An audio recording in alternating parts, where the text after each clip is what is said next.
Oh, kumusta na dyan ngayon sa Pinas, bro? Okay lang po, basta ano lang, magtrabaho, tsaka ano lang tayo dyan. Huwag lang makisaw-saw sa gobyerno Oo. na magulo, okay na. Magulo po rin, magulo yung ano ngayon, dalawang pangalan dito sa Pilipinas. Kasi nagrarally yun sila, nanonood ako sa mga news yung nagrarally sila Ano ba yung pinagralihan nila? Politika, politika. Di ba hindi yun kay about ni Sarah?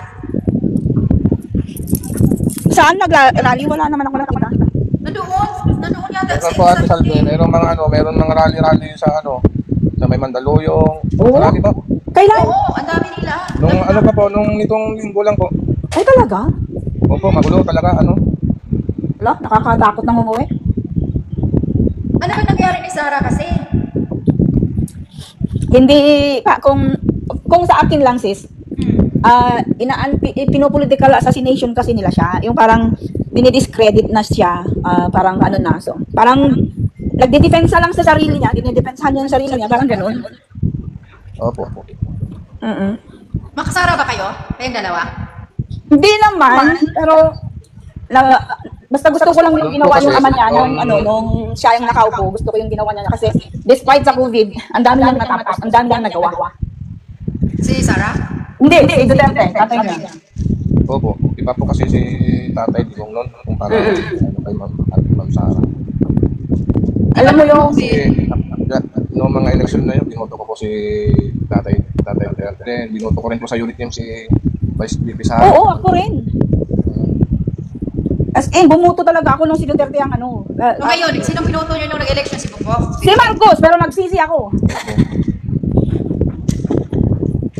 Totoo sis, nagsisi talaga ako kasi parang lumalabas ngayon, hindi naman siya yung nakaupo, kundi yung asawa niya. Sino dapat ang gusto nyo i-president kung hindi si Bongbong? Sino dapat? Ang gusto Wala rin. Wala rin, Di wala na kayong choice man Kaya nga. Tapos ngayon, sino kaya? Kailan ba ang election ulit? 2 years from now? Sa 2028. Ay, tagal-tagal pa pala. Opo. Meron ngayon sa 2025, kaso po sa po yan sa local election. Presidential, sa Senador, presidential. sa presidential po is 2028 pa po yan. Ay, matagal-tagal pa pala. So, Opo. ang talaga, ang project ni, magawa ba yan ni BBM? Maaga pa kasi, ilang taon pa pala si BBM, dyan kasi, 1, 2, 3 years pa, di ba? Opo. Hindi naman kasi yan ganyan guys, nananalo ka na, wala na, nadami nang nagawa. Hindi, kasi dito din sa Amerika, ganyan din first year sa panalo mo pagka-president mo, meron kang magawa pero konti pa. Kasi kanya na doon, kasi ganito kasi yun guys, yung unang previous na president, meron pa siya mga project noon, tapos na ongoing. Tatapusin yun. Tapos yung iba naman, may disagreement, sabi, huwag na lang tatapusin kasi iibahin natin. So mga tipong mga ganun-ganun. Kaya minsan, matagalan talaga. So continue kasi yan sa nagiging president na ngayon. Tulad ni Bongbong, kung anong nang mga na-umpisahan ni Duterte dati, pwede naman yung i-continue yun. Kinakaroon niya po. Kasi ganun yun. Pero naman doon hindi, pwede rin hindi. Halimbawa, sabi ni Bongbong, mukhang hindi naman tumaganda kasi parang walang nangyari dito. Ganyan. So iibahin natin, ilihis natin. So gagawa siya ng plano para sa kanya. Kaya ngayon, nagtagal-tagal na kunti. Diba? So ganun talaga yung politics guys. Hindi yan like, right there, nanalo na siya. O bigyan mo na kami, ganyan. Wala. Pero merong mga priorities niyan. Kung si Bongbong, prioritize niya yung sinasabi niyang ibaba yung kilo ng bigas. Ano ba yun niya? Nagawa ba niya yun? Malabo yun po, hindi po pero kasi hindi naman mahirap po na ipapabayad kasi ang kawawa rin naman po dyan is yung mga magsasaka. Kung ibaba ang presyo ng bigas? Mahal ang abono. Mahal talaga ang abono kasi ganito yun guys. Dapat no, I'm not president but it's just my own words and point of view. Kasi nga, kung hindi rin ibaba ang mga, kasi unahin talaga yung, i-focus natin yung mga farmer. Opo. How we can reduce the amount or decrease the amount of the rice or pagkain. So kailangan i-focus dapat ni Marcos, siguro naman, di ko alam. Pero dapat i-focus talaga yung mga farmers, bigyan sila ng discount ng mga abono. Bigyan sila ng mga machineries, discount prices. Wag yung i-discount sila kasi prioritize nga yung kung gusto nyong ibaba ang mga presyo ng bigas. So kailangan i-focus ang mga farmers kasi sila ang gumagawa, di ba? Sila nag-produce yan. So anong gagawin? You have to reduce the amount of abono. Yung mga gagamitin sa mga farmers, they have to have a special discount or whatever. Bigyan nga yan sa government eh. Ang government nga minsan mag-supply dyan. Namimigay po sila ng mga gamit po sa mga magsasaka like mga traktor, mga Yun po. Yes. Dito nga po ang isang kilo ng bigas namin dito is nasa 44, 45 ganun. Ano yan? Pero sa ibang ano po, sa ibang lugar mahal. Sa ibang lugar dito sa Pilipinas may mahal talaga. Kasi, Sa amin, Nasa lawag ka, Kabsa, di ba? kaya natin adapt lawag 44, 45 di per kilo dito yung bagas. 005 Gambler, akyat ka, kapatid! Nandiyan na siya. Kasi sinasabi kong mahal, bro. Sinasabi kong mahal kasi malayo sila. Mahal ang mga, may mga, i-deliver pa yan, di ba? Minsan Opo, i-deliver opo. yan sa mga barko. Kaya mahal talaga. Kasi, Oo, kasi nga, nakakyat kami kanina. na-deliver na siya eh. Na ano lang siya. Yung mga shipment noon, nagbabayad sila. Ganon. So, Saka nandun na dito rin po yun. kasi is, yung produkto po talaga dito is ano po, para yan po palay po talaga dito. Oo. Palay mais yan po ang ano na dito sa ano sa Ilocos. Yan, kaya mahal. Kaya mas maganda kung gusto kayong makatipid talaga, mas maganda tatira na lang sa probinsya. Di ba? Kasi nga nandoon na yung palayan sa probinsya, hindi na magta-travel ng i-deliver sila, mga export-import, ganun-ganun. So, syempre, nagbabayad na yun, kaya mahal. Pero kung nandoon ka lang din sa province, yung malapit lang, so yun, mura doon. Siguro may 35 kilos, 40 kilos, ganun-ganun. Kaya siguro, so nabigyan naman pala ni Bongbong ang mga farmer. So, good. Pero hindi natin naiwasan yung medyo mahal yung nasa ibang. Saka ano po ang ano kasi pinabatikos po yung sa 20 pesos per kilo eh. Yung pagkabigkas naman po ni President Bongbong is hindi naman po niya mismo sinabi na gagawing 20 pesos ang per kilo. Susubukan po na, ang sabi ko susubukan po daw na maibaba sa 20 pesos yung per kilo. Ilang taon na po, 3 years na po yung nung kulan eh, wala pa pong nag 20 pesos na per kilo talaga. So, ano ba yung 20 pesos o yung pinaka-cheap? Kasi meron kasing first class, second class, third class na mga rice, di ba? So, ano yung sinasabi niya? Yung pinakamura talaga? Opo, meron po. So, yun. Meron ng 20 yung pinaka low class na, yung cheaper rice ba? Meron ng 20 kilos. Baka yun yung sinasabi din niya. siguro yun. Baka yun yung sinasabi niya kasi di ba may mga first class, second class, third class. Sa amin nga dito may mga jasmine na mahal nga eh. Meron din mura kasi meron ganyan. Meron din mura, meron din mahal. Ganun. Klase-klase po yung ano dito. Klase-klase din po sa bigas. May mahal, may mura. Yeah, ito rin. Kumbaga, yung mura po is parang ano na po siya, normal po na bigas. Tapos yung yung mga mahal, meron ng mga 64 ganun. Pero maganda na po yung klase ng bigas. Oh, yun yung Masarap mga na po fancy talaga. Yun yung mga fancy rice. Nandun na yun sa mga high-end restaurant kung gagamit noon. So, yeah, syempre mamahal din yun kasi ayun na. Saka yung ano po kasi, yung mga bumibili po ng mga bigas sa mga magsasakay. Mura yung bili nila, tapos pag sila na yung nagbenta, mahal na. As in, mahal na po.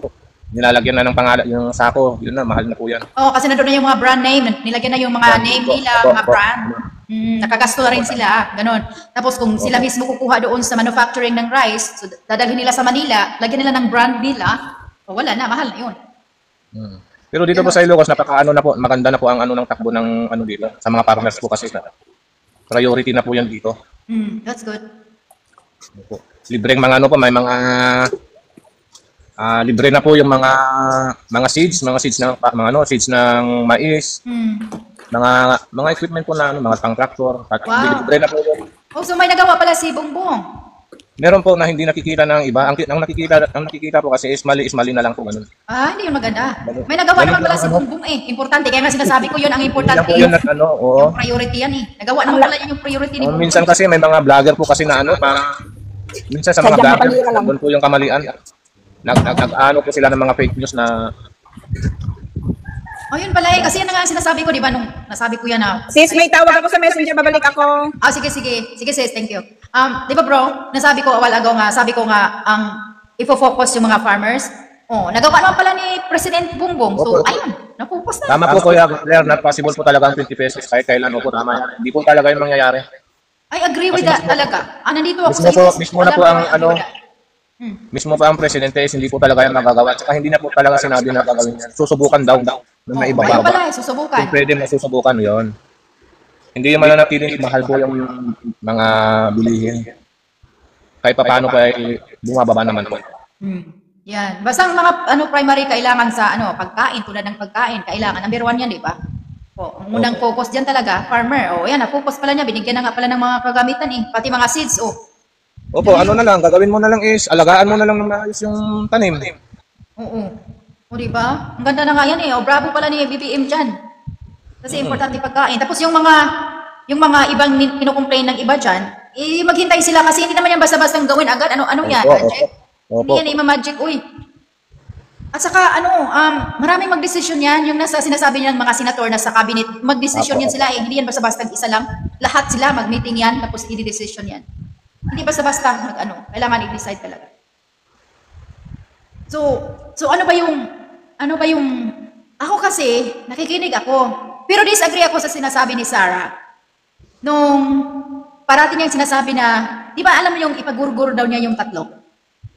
Opo, yan po. Oh, gurgur na lang tayo kasi maharlika tong words pero gamitin natin kasi para safety. Ay hindi yun maganda kasi president yun eh. Disagree ako sa sinasabi niya. Talagang dapat hindi niya sasabihin yun. Vice pa naman siya talaga. Ako sasabi niya yun. Kaya disagree talaga, sa totoo lang disagree talaga. Kung bakit nasabi niya yun? Eh, vice pa naman siya. Anong klaseng pagka-vice siya? Sabi ko sa isip-isip ko talaga. Yun mga complaint ko sa sarili ko. Ito namang mga vlogger na iba, yung pagkakasabi daw yung pagkasabi ni Ma'am Sarah na gano'n. Tsaka la daw po mangyayari yun kung ganun po ang mangyayari sa kanya. Mali nga, kasi Mali nga po talaga kasi bakit ganun ang parang ibig sabihin ba pag may nangyari na sabihin president na may gawa. correct. That's what I mean. Nga, Nandun mali po, talaga yan. yung mga individual po na mga may sa dito sa Pilipinas. Sila yung magtutulak na gagawin yan kay VP Sara para masisi sa presidente. Gagamitin po ang word na yun. Kasi mali yun. Ang sabi talaga, agree ako dyan sa'yo, parehas tayo. Parehas tayo opinion dyan. Kasi ang opinion ko, sabi ko sa sarili ko, nung narinig ko siya, sabi ko, paano kung may nangyari sa'yo tapos iba ang gumagawa? Eh wala na, nagurgur mo na yung 3 dahil sinabi mo talaga mismo pag may nangyari sa akin, gurgurin mo na yung 3. Kasi sila yun. O diba? Paano kung mayroong umano sa kanya nga ibang tao? Tapos hindi pala sila yung 3. Tapos nagurgur na dahil target niya yun eh. So yun ang masama na mistake na nagawa niya at nasabi niya. It's really mistake. Kaya I don't blame the NBI na investigahan siya. Kasi dapat naman talaga siyang investigahan eh. Opo. Unang-una, anong klaseng pagka-vice siya nga nag-disagree siya sa kanyang boss? Kasi boss, the reality is, boss niya yan si BBM eh. Vice niya siya eh. Siya yung right hand. Dapat umano siya sa vice niya, susunod siya sa president niya, sa boss niya. Ganon. Eh, ngayon, anong mangyayari niya kung nag-segue na siya? Kumbaga, oo nga, right, vice siya ni BBM. Pero wala, nag-segue siya eh. Kumbaga, kinalaban niya eh. So, anong mangyari? Opo, siya naman po yung Pinagmumura ng bises sina Pangulong Bongbong Marcos, First Lady Liza Marcos. lang yung mga tanong sa mga committee na natin nila. Sagutin na lang ng maayos para walang problema. Oo Hindi nga. sinasagot, nililis sa ibang issue eh. Bakit kaya hindi niya masagot? Simple man lang yung tanong ng mga chairperson. Oo. Sasagutin niya yun. Tapos. Kung hindi niya masagot, edi may tinatago. Parang parang napakasama na ba ng presidente natin? Hindi pa nga natin narinig magmura yan eh. Hindi, sa totoo lang si BBM napaka-educated. Opo. Parang tinatadyakan na nga siya. Wala na talaga, dinudurog. Pero ano bang ginawa niya? Hindi siya nagwawalwal sa social media or ano. Opo. Hindi nagwawalwal siya, he's still doing his job. Opo. Hindi ko nakikita si BBM nga nagwalwal kay Vice President Sara nung narinig niya yung sinasabi ni Sara. Wala siyang sinasagot. Opo. Tahimik lang. So kano yan? Mabait si BBM. Mabait si BBM. Hindi lang kasi masyado nilang naintindihan dahil they hate him. Ganun naman talaga yun yung mga haters, mga bashers, di ba? Kahit maganda yung ginagawa ng tao, gawin nila. Opo, kasi talaga, basyas na po talaga yan. Oo. Wala tayong magawa dyan. Kaya tama na yan si President Bongbong, hindi na niya papansinin. Yung ipinaglalaban nila ang Duterte, ang mas na gawin diyan, sinasabi ko nga, sa 2028 election diyan yung ipaglaban ang Duterte. Kung talagang gusto pa ng tao.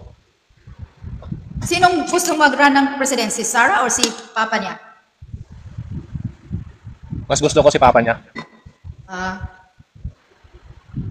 Opo, mas gusto ko kasi binoto ko na talaga yan si Tatay Digong. Pero si ex-President Rodrigo Duterte, matanda na siya di ba? Nasa 77 na yata siya si Tatay Diggs. 77 yata, oh. Sabagay, Or higit pa. naku, pwede na siyang magmahinga na talaga, pwede na siyang mag-relax na lang. Mayaman naman si, si ex-president, Rodrigo. Billionaire yan sa Pinas eh. Daming pera niyan. Bakit pa siya tatakbo? Yun na lang siya. At saka kung si Sara naman, hindi ko, para lang to sa akin, I cannot trust Sara nga magiging president siya. Kasi medyo may pagka-high blood siya eh. Opo. Madali Wala siya po kahit mga sinasabi nila na nanalo daw si BBM. Daw yun. Kaysa. Wala po yun. Ay, malabo yan. Wala naman masyadong nakakagusto Makikita kay yun Sara. Makikita yun sa 2028 election tumakbo siyang presidente kung talagang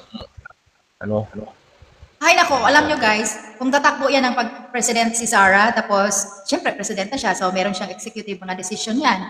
Kung gugustuhin niyang gawin niyang ibang country ang Davao, pwede niyang gawin yun. Tama po. Yeah, pwede niyang gawin yun. Kaya, naku, pag magiging president yan, kung sakali man, tapos decision niya yan, gagawin Isipin niya. mo, former president ng Pilipinas, with almost 20 years, pinapahukay mo, tapos sa kaso ng Philippines. Ay, Tama bang salita yung ganyan? ay. Wala, grabe, napaka-hateful pala. Pinahintulutan ng Tatay Digong mapalibing sa libingan ng mga bayani, tapos yung anak gagawing ipapahukay. Maraming nasaktan nun, tahimik lang po ang mga supporters ng Marcoses. Hintayin po nila yan sa 2028 election. Nako, kaya nga pala 7 sa po, akin. di ba? 7 po ngayon, no? 7. Maraming ngayon, meron po lang po, yung mga iba nandun na sa EDSA strike kasi may mag-rally din yung mga loyalists. Oo, nagrarally nga. Nakita ko sa news eh. Nanonood naman ako ng news araw-araw sa news ng Philippines. Mas nanonood pa nga ako sa Pinas kaysa dito eh. Yeah, nagrarally sila. Para sa akin lang, ayaw ko talaga ni Sara magiging president. Siya dyan. Oo, kahit Nakikita ko ugali niya eh. Naku, nakikita ko talaga ugali. Siguro ang dami niyang gagawin na parang bully. Parang she's kinda bully. Yan ang yung sinasabi ko, siguro pag siya manalo, talagang ito-turn niya yung Davao na ibang country, tulad ng Malaysia, di ba? Malapit lang yan sa Philippines. So, yung Davao, iba na rin yan. So, kung yung taga Manila, pupunta sa Davao, di meron ng passport, or maybe merong something, just like if you travel to Malaysia, or to yung malapit dyan, next. Kailangan na ng passport. Yeah, ganun. Kaya papayag ba kayo dyan? Na pupunta kayong Davao, tapos meron na kayong gagawin dahil hindi niya country din yan? Kasi palagay ko yan talagang gagawin niya. Kasi narinig ko na yan noon pa nga gusto talagang i-separate yan eh. Oo, i-separate ang Mindanao. Buong Mindanao po. Oo, yeah. Narinig ko na yan noon, last year nga, gustong-gusto talagang i-separate. Nila ni Duterte family. Ang nagdesisyon noon. Kaya nga sabi ko, pag si Sara ang manalo, ay baka mamaya ma-separate talaga yan. Lalong-lalo na kung si Mr. Rodrigo Duterte mag-run again ng president, tapos kung siya manalo, ay siguradong ma-separate talaga yan. Eh kung hindi ma-separate, kung hindi papayagan, baka mamaya may civil war dyan sa Pinas. Kaya siguro, masunod siguro kung sila na ang president. Kasi gaya ng sinasabi ko, pwede silang maggumawa ng mga executive decision kung sila yung president. Kahit si Bongbong ngayon, pwede yan mag-executive decision kasi mabait si Bongbong eh. Kaya nga siguro nga, under the saya lang siya sa asawa niya dahil mabait siya eh. Hindi po hindi po natin masasabi yan. Hindi, oo nga, pero yung sinasabi kasi nila, pero narinig ko rin kasi si Lisa nagsasalita din. Parang minsan, mas mataas siya kay ni Bongbong kung magsalita. Narinig ko siya sa mga interview ba. So, pero may power talaga si Lisa din, sabi ko. Kasi dito sa Amerika, yung mga asawa ng president, walang mga power. Ang ginawa nila, tutulong-pulong yan sila, mga kawang-gawa, ganon-ganon. Pero hindi yan talagang sumisingit tulad ni Lisa. Hindi. Yung mga asawa ng mga presidente kami dito, hindi, ladies talaga yan. The first lady talaga yan. At hindi yan sila mag-decision ng, pangunahan ng president o whatever. Yung tulad din ni Lisa, asawa yung first lady. Kasi nakikita ko rin siya sa television nga nagsasalita, mga action na gano'n. Nakikita ko rin at ma-analyze ko naman din eh. Kaya kasi sinabi ko kasi, yung president namin dito, mga wife nila, hindi tulad ni Lisa nga, gumaganon talaga si Lisa. Action talaga siya, para siyang Para din siya Oo. bang siya yung ano, ganon. Pero malay mo kung ganyan, pinapayagan ni BBM, ganon. Kaya siguro pag ganyan siya. Opo, kasi ano rin po ano rin po si Ma'am Lisa talagang may sarili din po siya na ano na yung pagtulong po. Oh, yan ang mga first lady, may mga kawang-gawa kasi yan, ang gagawin na Oo. nila mga kawang-gawa. Mga Same din po, humanitarian. same din po sa former First Lady po. Oh. Ma'am Imelda, ganun din po siya noon eh. Oo. Ayan, daming nagawa ni Miss Imelda Marcos. Ang daming nagawa niya. Lalo na si Papa, ano po. Dati po sundalo si Papa, nakawulma lang po. Malacanang ano po siya, si Papa. Ah, ganun pala. So, Dati po kung nandun siya, sundalo. nung term na yun, nandun pa si President. Opo, nung ano na po na ano na si President Marcos noon, Oh, so naano talaga siya? 1997. Kakilala talaga siya ni President. Opo. Yeah, mga ganyan. Kaya sabi ko guys, ako, kung manalo yan, kung mag-run yan si Sara, kailangan iisipin yung taga-Pinas. Isipin nyo talaga kung anong mangyayari. Hindi lang, ay gusto ko siya, ibubuto ko siya. No, it's not about liking. It's not about because you like that person and you vote for them. Yes. It is about how she can bring to the Philippines. Kailangan talaga yun ang pipiliin nyo. Kayong mga Duterte loyalists dyan, baka kung tatakbo si Sara, basta kay like kayo dyan. You love their family and everything. Tapos pipiliin nyo, naku, baka magsisi kayo. Pag-isipan nyo talaga. Kasi nakikita na natin yung goal dyan eh. I-separate ang Davao eh. Gawing country. Ayan. Isa na yun sa mga red flags kung sakasakaling manalo ang mga Duterte again as a president. Paalaala lang yan guys, matagal pa naman yun. Pero yan talaga ang mangyayari niyan.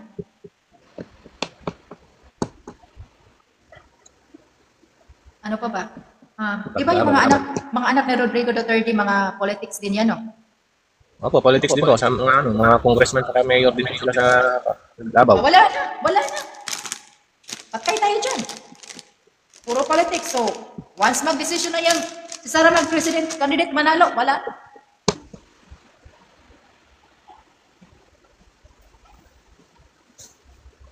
Sigurado na yan. Maghari-harian. Ewan ko, bakit hindi sila tumuloy na tumakbo ng senador? Hindi sila tumuloy na tumakbo ng senador. Sino yung anak niyang lalaki? Oo, yung mga ano. Baka si Sara ang Kasi, gusto nila talaga maging bahay nila yung Davao. Sa Oo, kanila yan. ang sila yung maging sa Davao talaga. Oh, yun na pala eh. Lalo na ngayon, may magiging kalaban sila doon ngayon.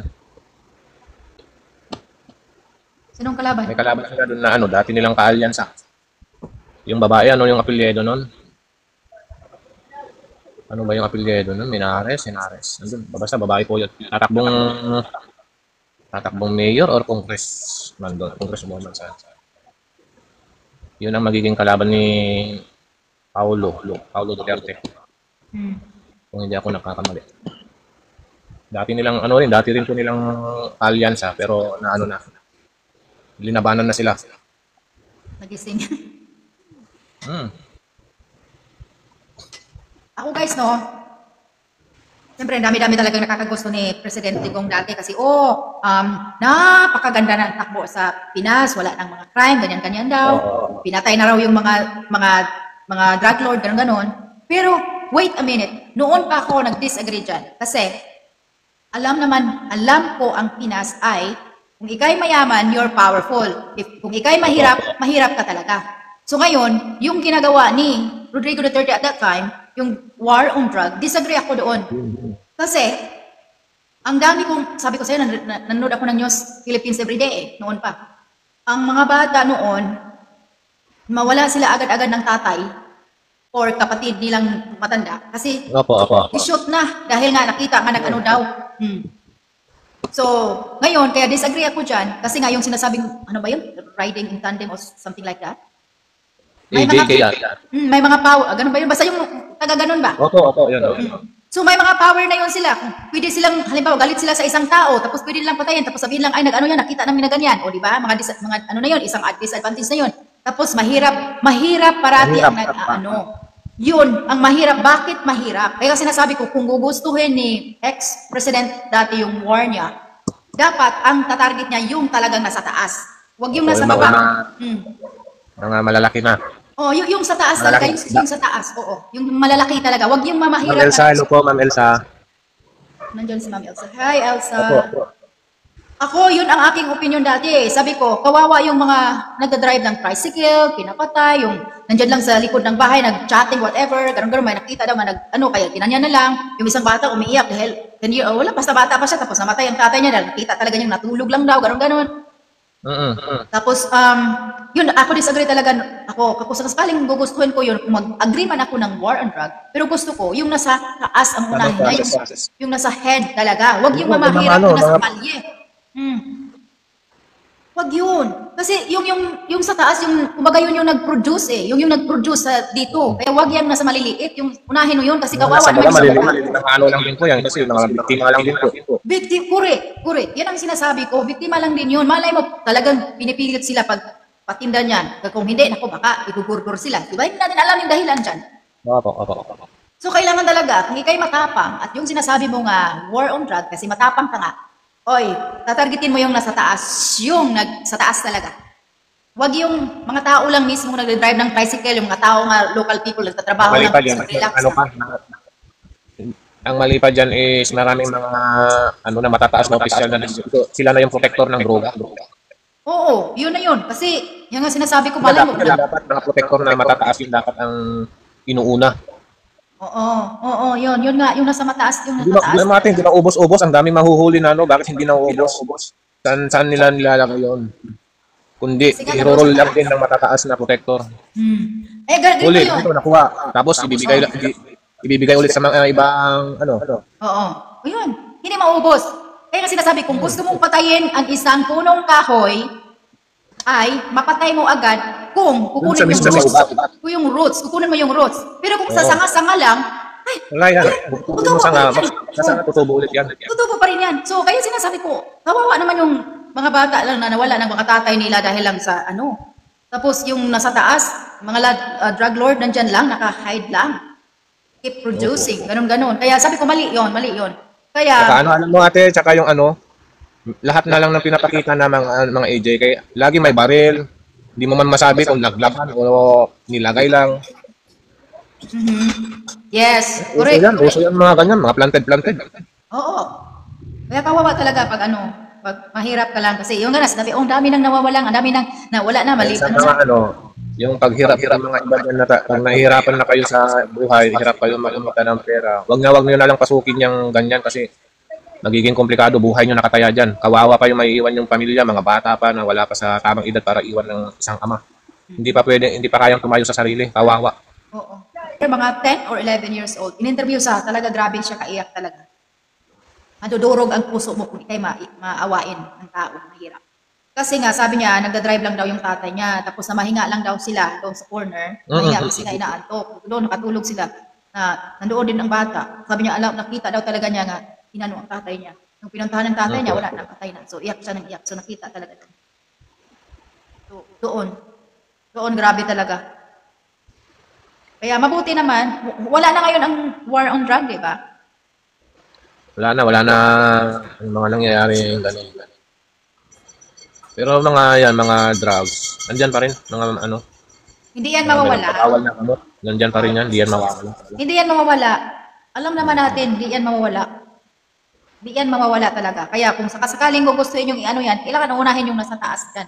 Kailangan meron silang mga secret agents. So, marami kasi,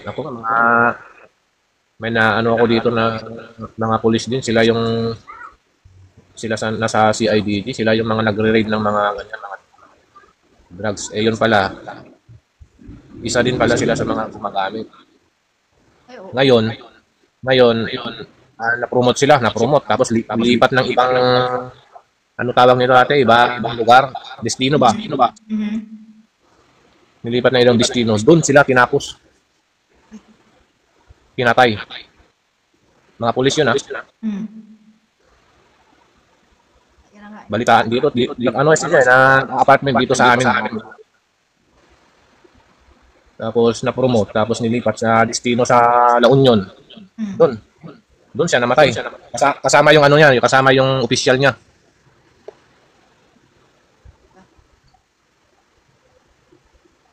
So, sino kaya nagpatay noon? Tulad lang nila, kaparo lang din nila. Oo, pwedeng ganun. Tulad lang din nila kasi pag marami ka alam dyan. Kasi ang ano diyan, Puera de los Venos is pulis laban sa pulis na rin yung nangyayari minsan sa ano, dahil dyan sa negosyo na yan. Totoo yan, pulis laban sa pulis. Sino bang mayor sa buong Davao? Si mga Duterte? Hindi. Ang isa po dyan is Duterte po ang mayor ng isang batch ng Davao po, Davao. Pero sila ang mga powerful dyan sa Davao, si mga Duterte. Opo, sa ano, Davao City yan. Sila dyan talaga. No, sila maghahari. Sila Magkaroon rin yun yung congressman, sila rin eh. May congressman din sila dyan eh. Oh? Si Baste.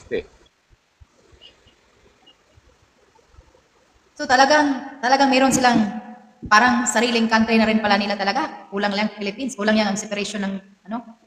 Opo. Papel lang kulang, separate sila. Kasi nandyan, meron na pala silang ganon-ganon. Mas marami ba ang ano? Kailan lang yan sa Davao City namigay si PBBM ng nasa 4,000 na taon. Binigyan ng sariling lupa. Wow! Ang dami. Marami po ginagawa ang presidente na hindi nakikita ng hindi Yan dapat nakikita ng nag-vlog. Yung mga vlogger dyan. tahimik na nagtatrabaho po ang ating presidente. Yan na nga nakikita ko eh. Kasi nanonood ako sa mga ano niya. Sabi ko, hindi nga sumasagot sa sinasabi ni Sarah. Dinidiin na siya masyado, sinisiraan na grabe. Tatawanan lang yung mga media eh. Tatawanan lang eh. Sabi ko, napaka-professional talaga to ni BBM. Kaya nga, Tatawa lang yan pero masakit. Para sa mga nasasaktan sila yung mga dyan, mga ibang support sa kabila. oo, nasasaktan. Talaga Tinatawanan nasasaktan. lang eh. Sila na lang yung mag-aaway doon sa mga basher kasi ayaw ni kasi nga, sabihin ni Bongbong, wala na akong time dyan. Ang aking job, I have a lot of responsibility. Unahin ko muna itong mga tao ko kasi ako ang president. Ganun lang yun. Oh, tama naman yun. Kasi kung gugustuhin niya, naku, sasabihin niya, sige, gugustuhin. Meron pa ate, meron ako nakita dito sa TikTok na nag-upload ng kinumpara yung kay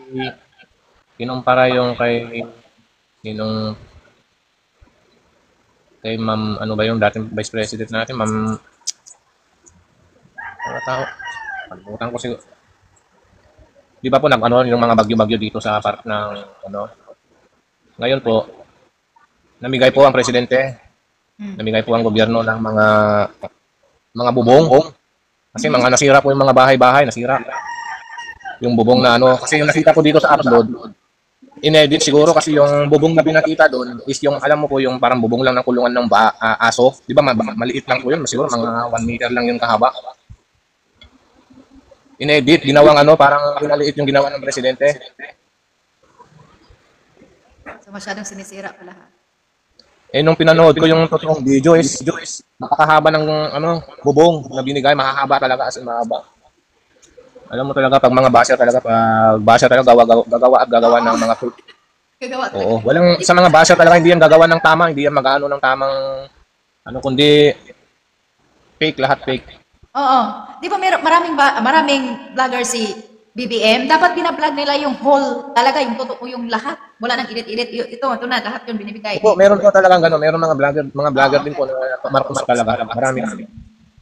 Binablog yung tapos lahat ay share natin. Share. Pag may dumadaan po sa akin na gano'n, sinishare ko po talaga. Oo nga, ang dami talagang nagawa. Ang daming nagawa ni Ferdinand Marcos dati, pati si Imelda. Marami silang nagawa. Hanggang ngayon, marami pa. Kaya ngayon si Bongbong, kagaya na rin si Bongbong, marami siyang ginagawa. Kaso lang ang dami talagang gustong hilain siya. Kaya yan. Pero, continue man lang si Bongbong sa ginagawa niya. Ayan, that's good. That's good talaga. Pero sa Yung akin mga lang, dumadaan naman sa FYP ko na mga GG naman is yung panlalait ng mga sa comment, na panlalait. Naku-comment din ako ang comment ko naman, hintayin nyo ang eleksyon sa 2020. Doon nyo naman ipaglaban ang natin nyo. Sabi ko gano'n. Ganun lang. Ano sabi nila? Aaway pa rin. Gusto nila talagang ano. Yung iba, ano lang, mag-comment ako, nire-respeto ko yung inyong ipinaglalaban. Pero ako, ganito ako, BBM ako, respeto nyo rin sana ako. Good vibes lang tayo dito, ganun lang po. Kasi kung nandyan lang tayo sa social media matapang magsalita, ay walang patutunguhan yan. Ay, wala. Social media lang yan.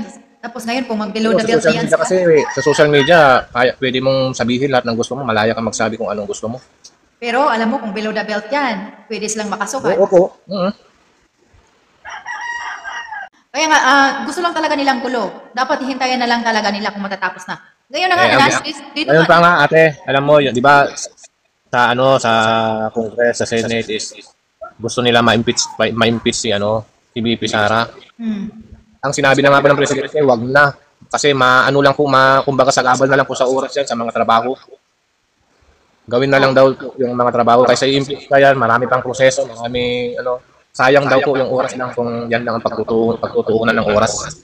see, ang bait-bait ni Oo, Bongbong. ganun po. Sinabi, tinawanan nga po eh. Ang bait-bait ni Bongbong dyan. Swerte-swerte ito si Sara. Sinabi niya sa sa Senate at sa Congress, itigil na yan. Huwag nang i-impeach kasi aksaya na lang ng oras. Magtrabaho na lang tayo. Dapat kasi, Marami pong pagtutuunan ng oras na maraming trabaho na kailangan pagtuunan ng oras. yan, dami responsibility niya. Kaya nga, dapat si Sara, follow your boss. Kasi reality, boss mo yan si BBM president yan ikaw yung vice. Kaya anong klaseng pagka-vice ka kung hindi ka susunod sa boss mo kung nandoon ka sa kabila? Minumura mo pa nga yung boss mo anong klaseng pagka-vice ka? Oo, Minumura ka. Pinagmumura ng Vice sina Pangulong Bongbong Marcos, First Lady Sabi ko ganon, anong klaseng pagka-vice ito? Ito babae pa naman talaga to. Minumura niya. Sabi ko, pwede pa ba itong gawing president kung siyang president na napaka-bully sa tingin ko sa kanya. Bully siya. Bully. Ayan, mabait si Bongbong. Pinatawad pala siya, ha? Ayan, Sara, pinatawad ka. Oo, sagabal. Lang po yan talaga sa oras. Sayang lang yung oras kung hindi naman nila sinasagot yung mga tanong, di ba po? Oo. Bakit ka naman kaya? Ano palagay mo? Bakit? Ma'am Elsa, hello po. Akyat po kayo, Ma'am Elsa. Elsa, thank you sa roses. Anong sa palagay mo? Bakit hindi sinagot ni Sara yung question ng mga chairperson sa kanya?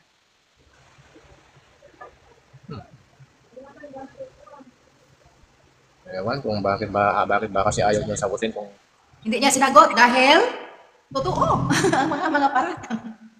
Ayaw niyang mapahiya.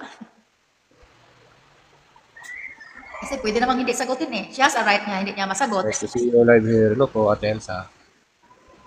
Thank you sa roses.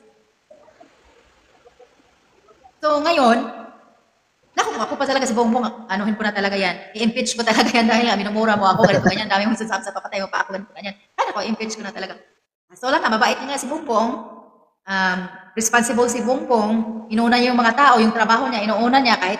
Kasi naman siguro din, alam mo, pangalawa siguro nga bakit napatawad ni Bongbong or hindi na niya anuhin si Sara, yung bang okay lang siya. Dahil, di ba friend yan sila dati?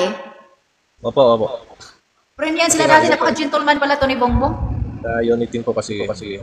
Oo, friend Dati, yan sila dati. Hi, Elsa. Hello, Chris. Hello. Nice to see you here. Me too. Thank you sa pag-stop by. Oo, lagi nga ako nakakatambay sa YT mo Oo. Kaso nag-i-echo. Di ba nagpunta ka rin sa Kaisis Test FLM? Oo, lagi ako doon. Oo. Lagi ka talaga ako. Wala na, busy ako. Parang nawala na ako sa YouTube ngayon Wala akong gana sa YouTube ngayon Si Tess na lang ang nandun. Oo. Wala na akong gana sa YouTube. Yung channel ko nga, yung Chris Silver Vlog, pinabayaan ko na ngayon Lahat na yata nawawalan na ng gana doon. Oo, kasi yung sa mga community, para bang ganun pa rin. 2025 na, mag-2025, ganun pa rin. Sabi ko, hindi talaga nagbago. Oo. Wag na, ako na lang magbago. Sabi ko ganun. Ayaw ko na, sabi ko, i-clean ko na talaga yung Chris Weber Vlog na channel, ang main channel ko. Oo. Dinilit ko na Pero talaga lahat- yung mga video ko. Lahat sila nandito na sa TikTok, pati mga cashier, mga lahat na lang sila nandito. Maganda dito. Pero di ba meron, di ba sa US, hindi ba ban ng TikTok, sis? Sa ibang state, sis, na iban. Okay. Kasi rinig ko noon, nakaban siya. Oo, sa ibang state na, matagal na ban sa ibang state. Sa Hong Kong yata ban eh. Akala ko ba, mga friend yan sila sa China at Hong Kong? May ban sila, kaya hindi ko nakikita yung mga taga Hong Kong sa live ni boss eh. Ganoon pala, Sa magkaaway Macau. din pala yan sila sa social media. Kasi ano nga ng China yung TikTok, kaya Oo. kumusta naman ang life? Okay lang. Kasi grabe naman talaga ang TikToks kasi talagang kukunin nila ang totoong, totoong information mo. Halimbawa, hindi ka pwedeng maka-live pag hindi mo ibibigay yung information mo Opo. tulad ng ID. Real information talaga kinuha nila. As in is you. Tapos may picture pa, di ba? Si picture pa talaga yung ganun-ganun. So, napaka-strict naman ito. Opo. Sabi ko Tsaka nga, napipilter po mga comment. Oo, napi-filter talaga. Kaya, stricto sila masyado. I like that. Pero, ang aking kinatakutan, baka mamaya yung information ko kasi nandun lahat na eh. They knows me already. They have all my information. So, kaya natakot din ako baka mamaya, alam mo na, ibinta nila sa third party or something. Kaya Sana wag naman. di ba nakakita Privacy. talaga yun? Sana privacy naman. Pero yun ang nga sinasabi ko, alam mo naman, ang laki-laki ng billions yata itong nasa TikTok ngayon ng mga tao. Dami-dami. Kasi ngayon, ang daming mga scammer, so nakakatakot. So ikaw sis, Elsa, nakapag-live ka na? Hindi pa ako nagla-live kasi busy sa work. Oo. So, Umaandar huwag ka nang lang ako mag-live sa sis. FLM. Huwag ka nang mag-live kasi once mag-live ka, talagang kukunin na lang yung information mo. Magbigay ka talaga ng ikaw, it's you. Either your ID, yung identification mo ng driver's license, o yung, basta, yung it's you. Tapos, ipapicture mo pa, 24 hours bago ka aprobahan. So, shout out sa'yo, Delia. Hello po. Delia! Yeah, Sina si Leia, si Det, doon, pumunta ako doon sa kanila dati. Si Det Zoe! walang ginagawa kasi wala nang work yun eh. Nagtatambay lang sa bahay yun. Hello, Zoe. Tap, Zoe. Yan na nga ikaw bro, nakapag-live ka na ha? Opo, nagla-live po ako. Oh, di ba? Alam mo yung kanilang patakaran, kailangan you have to provide. Yes po. Yeah, so that's what na natatakot ako. Pero otherwise, sabi ko, safety naman. Pero takot pa rin ako, baka pero iniisip ko rin, billions naman yung nakuha nilang information sa mga tao, billions na people nga nandoon sa kanila, siguro maganda ang kanilang safety procedure. Ganun. Sana nga safe yung nga. data. Sana nga. So, kaya yung iba talagang country, binaban sila kasi hindi nga sila nagtiwala eh. Ganun pala yun, kaya pala hindi Oo. binaban. Ganon yun sis, hindi sila nagtitiwala. Baka makuha ang, alam mo na, mga information. Oo. Saka Thank you, natatakot Zoe. sila na mapasok Yes. ng mga Chinese, mga Egypt. Thank you, Zoe. Thank you, Delia. Thank you sa tap-tap. So, ayan talaga, totoo yan. Kaya ngayon, yung sinasabi mo sa Hong Kong, baka mamaya, hindi na talaga silang tiwala. Di ba saan mo yan ang kapatid ni Sonny Aguilar? Dito sa Dubai, dito sa amin. Di ba bawal yan dyan ang TikTok? Hindi naman siya nakaban. Hindi? Hindi naman siya nakaban. Hindi siya nakaban. Pinaka-stricto pa naman yan dyan. Yung Iran. Iran, di ba? Hindi, Abu Dhabi, IUEA. Asan ba yung Iraq? Di ba yun mga stricto yun? Iba yun. Oh, yun. Bawal. Mga bawal Sa na Iran. YouTube. Parang gano'n. Kasi narinig ko si Boss FLM nung naka-live siya, tinuturuan niya yung taga Macau yata or Hong Kong na mag-VPN sila. Ganun. So, sabi ko baka pan yung tech doon.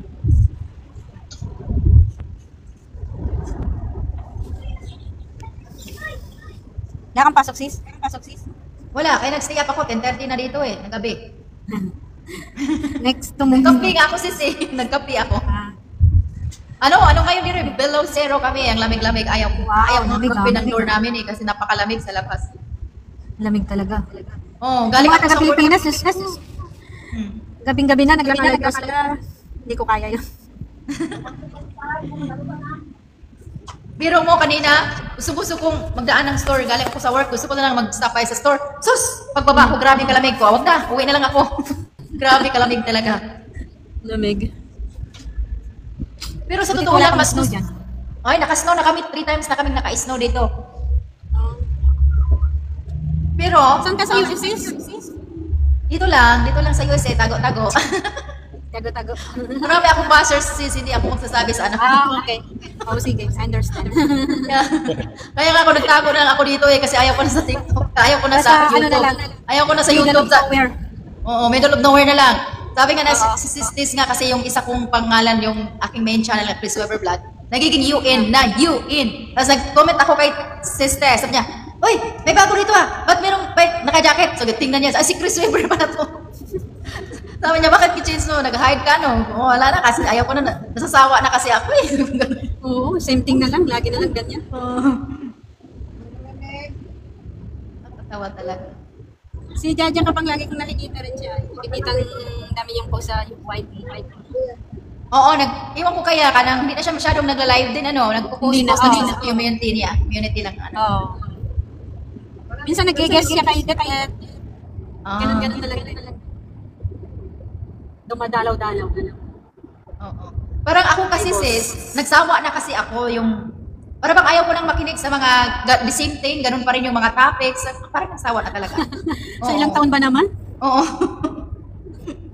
Ilang taon na, no? Oo. Ay, ilang taon na eh. Talaga matagal na. Matagal na talaga. Meron mo 2024, mag-2025 na nga. Yun na nga, nag-decide na talaga ako ngayong year na to. Sabi ko, wala, mag-2025 na, ayaw ko na. Ayaw ko na nito. Relax muna ako doon. Ako sa TikTok, sa aking Facebook. Kayo ang nakikipaglaban. Oo. Kaya sabi ko, na, kasi pajulit-julit na lang eh. Oo, same thing. Same issues. Yeah, wala lang katapusan. Oo. Kasi pag pinatulan mo yan, sige nang sige. Oo. Kasi pag mag-live ako, nung sa aking main channel, nag-live ako, Chris Weber Vlog. Once mag-live ako, andun na yung mga buzzer sis, nandoon na nag-comment na ng ano, ay ipang plug ko yung mga, tapos sasabihin ko, hoy, kung nandito kayo, hindi ko kayo i-block, pero you be nice. Eh wala, magsasabi talaga ng masama, ay wala. Ngayon, ayaw ko rin kasing magagalit, kaya sabi ko, ay ako na lang siguro iiwas. Sabi ko ganun, ayaw ko na lang. Oh. Kasi naman, hindi sila talaga tumitigil. Ewan ko ba naman Hindi tayo talaga. ng utak. Wala naman silang napapala. Ay, yung iba, napapala dahil gusto nila yung ano, yung may manood sa kanila kung magla-live sila. Yun lang. Oo, kasi revenue na rin yun eh. Revenue na rin yun. Tapos magkaroon sila ng maraming subscribers. Kasi alam mo naman, kung saan yung walwalan, dumadami ang nag-views. Magkaroon sila ng subscribers. Kailangan din yung subscribers, yung mga legit na subscribers talaga. Hindi yung paangat lang. Kasi once magkaroon ka rin ng subscribers na marami, so, 100,000, meron ka ng silver yata. No? Silver ba yun? Kasi 1 million yung Sa ano white. eh, gold. Sa white eh. Okay. Yeah. Saka yung iba dyan, kaya nagwawalwal, ang hinahabol din nila yung mga super chat. Yung mga nagsusuper chat. Oo. Nainggit sila kay Boss Dad. Oo. Doon sila humahabol din sa super chat.